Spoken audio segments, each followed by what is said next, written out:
জগবন্ধু জগতনাথ যাচিলা প্রায় টেকিছন্তি হাত।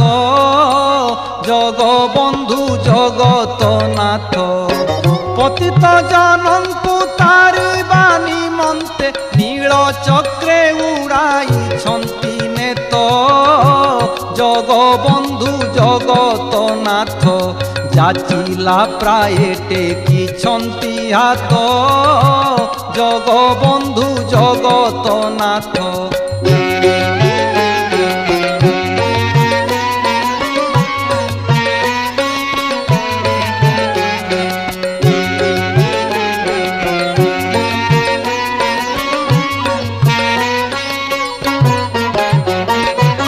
মণিমা বলি ডিন্ডিম বাজু ଅଛି। লক্ষ্মী অটন্তি ধরণী